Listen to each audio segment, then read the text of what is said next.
Welcome back to another episode of Paint Society. In this episode, we're going to show you how to set up your paint gun for the perfect pressure. Whether you're a do-it-yourselfer or professional, I'm going to help you set up your paint gun to get the pressure that works best for you. I'm also going to tell you there's no golden number for your PSI either. And what I mean by that is all pressures are different. All regulators are also different as well. You might get one regulator that measures 20 PSI and a different regulator will measure 25. So what I'm going to teach you today is how to find the right pressure by looking at the spray gun and using the spray pattern to adjust your pressure up or down. And we'll be using this brand new door to help us with our spray coatings. We're going to be spraying sealer, base, and clear, and I'll help you with the pressures and also how to set up your air lines at the compressor so you know how much to gauge to set up and how pressure drops along the air hose before it gets to your paint gun. We'll first start off with our Iwata W400 for our sealer. Now for this particular gun, it's a good baseline to start in and around 21 to 22 PSI. I always like to start my adjusting a little bit low and see what it does from there. Now what we'll do is we'll spray out a little bit here and then we'll see if the pressure needs any adjusting. To adjust your pressure, you're always going to adjust it by holding down the trigger halfway with releasing air only and not any paint. We have it adjusted around 22 PSI and let's take a look. What we have here is a beautiful atomized sealer finish. You can see how fine the droplets are. But what happens when we lower the pressure? Now when we lower the pressure drastically, this is what happens. Let's lower it about 10 pounds. We're right around 12 PSI now. For demonstration purposes, as we can see, what has happened is the fan is significantly smaller because it doesn't have enough pressure to really use the whole entire fan, and it's significantly wetter, almost like orange peel. Do you guys see that?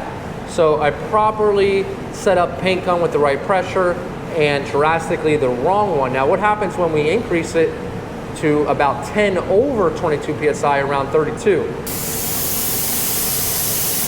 You can hear already all of the air to the paint gun. This is not a good thing because what we're gonna have, too much air, not enough paint on the surface.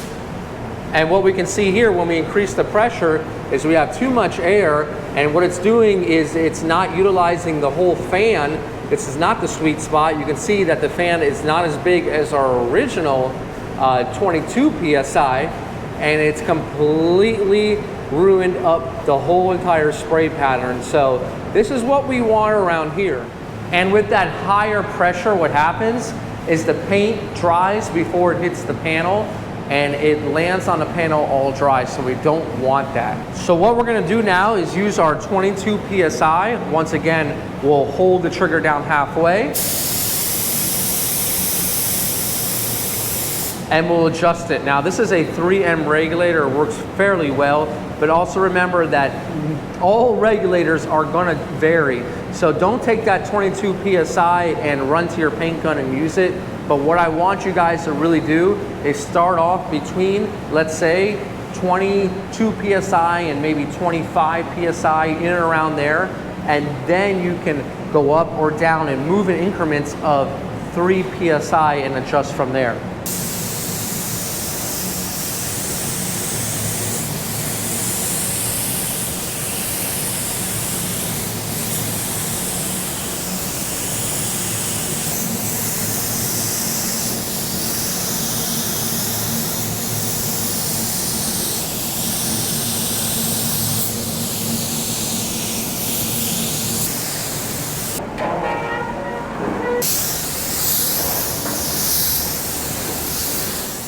And why that sealer is drying, this is what you need to know how to set up your regulator before it gets to your paint gun. So at your compressor or your last area where there is a gauge before it gets to the paint gun, you need to regulate it and cut down the pressure so that the paint gun is not trying to regulate maybe 80 PSI. That's way too much. You're gonna get a sudden burst of air and your regulator is not gonna be able to handle it. So I like to set it up about maybe 10 to 15 pounds over what I usually use. This is set to around 55. And the reason why is because this is going to drop and lose pressure along the way. You know, once it gets up and through the booth and everywhere it needs to go, it's going to lose some pressure. And the max amount of pressure I really need at the gun is around, let's say 40. So if I'm sending around 55 to 60, then I should be fine. But do not leave it set up around 120 PSI. We don't need that. So very important, set it up for 10 to 15 PSI over what you're gonna use at the max inside the paint booth. Now, there is another way to set up pressure. Some guys will have the actual regulator on the wall, and they'll set the pressure at the wall, and they will not use any regulator on the paint gun itself. So by setting it up at the wall, there's no restriction. The airflow comes all the way through and hits the panel without any regulation or cut down. I've yet to try that, but I've heard very good results on doing it, and I look forward to setting it up somehow soon to see what the main differences are. Over here on our door, we can see it's flashing off nicely. The areas where it's still a little bit wet is where it needs to continue to dry before the base coat. A properly set up pressurized spray gun is going to allow your paint to spray on nice and even and really smooth out beautifully so that we can put a nice coat of base and clear on this. Now, as we move into new technology, you'll find that our newer spray guns actually make it easy for us. They're going to have the regulator on the gun. Now, what does this do? It cuts out the need for a lumpy regulator right here, and it's a little bit more precise, and most of them are going to be obviously digital, so easier to read and dial in when you want. Now, I've used this gun multiple times on my channel. I highly recommend it. Now, the thing about this gun is it's really different, and one of the main reasons why I never will give you a magic PSI number is because of this particular gun and guns that are set up like this. And what's the reason why? Well, this gun was designed to spray at a very low pressure and have a higher transfer efficiency rate. That means that this gun can spray at 13 to 14 PSI base coat and allow the paint to transfer onto the surface perfectly and smooth and not look orange pilly like we had on our previous sealer gun. So if I were to tell you set up your base coat around 13 to 14 PSI and you did that on a regular spray gun that was not the DeVilbiss DV1, then your base coat would lay down orange peely and you would say, Brian, do you really even know what you're talking about? And this is exactly why I never give you a magic number. What I do is I'm going to give you a baseline, and you also have to understand your guns, do a little research on how they work, and then regulate from there. For this particular gun, this is about the only gun on the market that operates at such a low pressure like this that you can run 13 to 14 PSI. So if you're using one of these guns, do not regulate it at 21 to 22 PSI. A lot of guys using this spray gun that regulate it improperly are having big time issues and missing the whole point of how this paint gun was developed to spray at a lower pressure. Now, guns nowadays are not high pressure. You shouldn't be spraying at 35 or over. I really feel like that's not a good pressure to be around. If you're getting a lot of overspray in the air, it's because pressure is way too high. Our base coat's ready to spray down. Let's take this over to our test panel and take a look at the fan and again see what the different pressures do. Let's first start off around 13 to 14 PSI on our DV1. Now let's take a look at the pattern. We can see here it's a very nice pattern, but for this particular color, it's a little bit thick. It's a little bit wide. The droplets are a little bit too wide for what I want. So what I'm gonna do here is I'm going to adjust. Usually I'll use around 13, 14 to PSI, but for the particular toners that are in this paint, it looks like it's gonna need a little bit more of a boost to break up those individual droplets. See, thick droplets, they don't dry nice, they don't dry smooth. We want thin droplets. Remember that spray pattern from our sealer? That's kind of what we want. You see here when we lowered the pressure on our sealer when it dried, how it's too thick and the droplets are very, very, very dense, but over here it's very smooth. All right, and remember when we turned up the pressure too much, it really messed up the fan. All right, so let's go ahead and let's put up our pressure about 2 or 3 pounds and see what it does. We're gonna increase it to around 16 PSI. All right, now let's take a look. Now, not by a tremendous amount, but the droplets are a touch finer than they were over here. You can see they're quite large on this side and a little bit finer here. You can see that also our fan pattern, it looks a little bit more beefier. Not a huge difference, but you would probably be fine if you're around 13 to 16 PSI, in and around there. So that's also where it comes into play, your settings on the paint gun as far as fan and fluid are concerned. So right now, if I'm having too big of a droplet and my pressure is not making any difference really, then I'm gonna take my fluid and I'm gonna adjust it in. Let's do a turn in from wide open. And what that is gonna do is it's gonna send less paint and obviously more air, because we're gonna have more air atomizing less paint, and we should get a finer droplet. Let's take a look. Now this is a little bit better. This is actually what we want here. Take a look at the difference here, much finer and a lot chunkier, all right? That is kind of what we want when we're setting up our spray gun. So it's not only pressure, but it's also going to be a little bit of the adjustments on the spray gun. Now let's use those settings and spray down our base coat.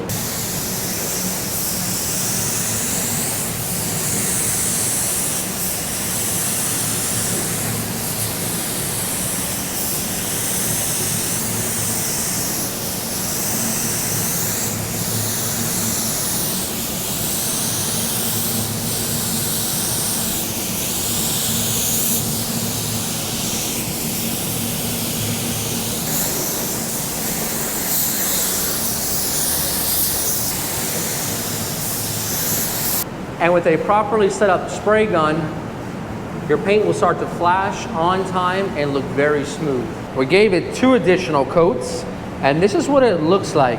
A nice, smooth finish with a minor reflection, nice and ready for clear coat. Now, some of you might ask, do I need to lower my pressure on my last coat for a drop coat? Now, that's something that a lot of people used to do.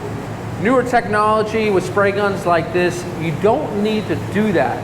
Basically, all you need to do is increase your distance a little bit if you plan on doing a drop. Personally, I don't even do it. This paint brand and this paint gun, it really doesn't need it. It lays down smooth. If you feel like you're really struggling with a metallic finish, then what you can do is you can lower your pressure about 2 or 3 pounds and increase your distance. And that is kind of a last case scenario type of thing to try to make the finish look even. Here on our black metallic finish, it's not necessary because it's a metallic pearl and, well, it doesn't really have any striping or zebra issues like that. So we're ready for our clear coat. I'll talk to you a little bit about clear coat, and one key factor on your spray gun that you really need to make sure is adjust it properly. For clear coat, we're going to use the Segola 4600 Trophy Truck Edition. Now, this particular spray gun, you'll need a regulator at the bottom. Now, one key thing you never want to forget when adjusting your paint guns is this valve right here. This is an air valve, and you can wind it all the way in, but when you do that, there's no air. You always, always, always want to have this adjusted all the way out. Some guys will forget about it or really not know what it does and have it halfway in or a quarter of the way, and pretty much what you're doing is you're choking the gun of air pressure. Okay, that's not enough. Hear that? Not enough. So when we pull it all the way out, you hear the difference? Now, once again, when you look at this regulator right here, you'll find that this type of regulator is a little bit easier to read because the numbers are in increments of 10 and are a little bit bigger. So over in here, we're gonna, once again, pull our trigger, and you're gonna adjust your clear gun around 28 PSI on this particular gun. Now for clear, you can range a little bit higher. You can start around 26 and work up from there. And I would never really pass 33, just to be honest. I'm gonna shoot down 1 or 2 passes and show you what it should look like.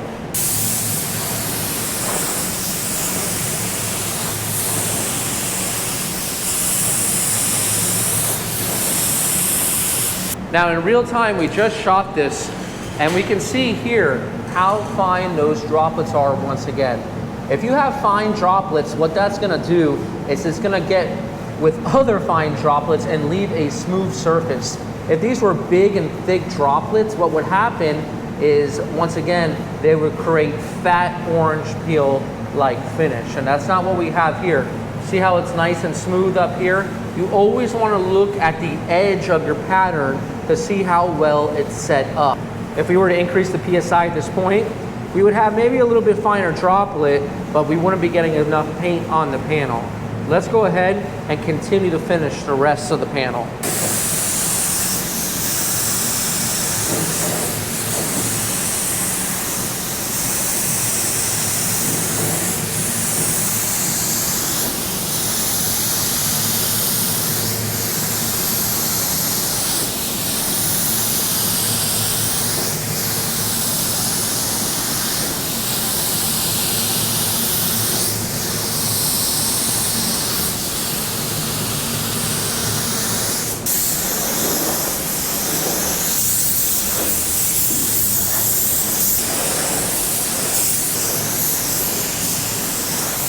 After the first coat, you can see it came out really good. I wanted to lay just a touch smoother. So for that, I'm gonna keep my pressure exactly the same, but what I'm gonna do is I'm not gonna move as fast. I'm gonna slow it down just a little bit, not enough to run it, but to get it on a little bit wetter. You wanna do this on the second coat and not the first. Try to keep your pressure the same. If you're noticing that it's too dry, lower your pressure just a little bit. For me, I'm happy where it's at, so I'm gonna keep it right around the 27 PSI range for this particular gun.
And with that, we have a much smoother factory style orange peel and factory style finish, which is consistent with what we want for the actual vehicle, just by adjusting the way we spray the paint. Much slower, the pace changes the consistency of the finish itself. So key takeaways from this video is that there's no magical number for setting up your spray gun. But what there are is good baseline numbers to start at, and what you should look for when adjusting your spray gauge at the actual gun itself. Now remember, don't have your compressor set up to 150 PSI at the compressor and will expect all that to be handled by the gauge itself. Remember to kick that down a lot. Remember, about 10 to 15 PSI over what the max you would use at the spray gun. So I hope this helps you, and you guys can get out and start using these tips and tricks along the way to get your pressure just right for your project. And guys, this is Brian from Paint Society reminding you, don't overthink it. It's just paint. I'll see you guys on the next episode.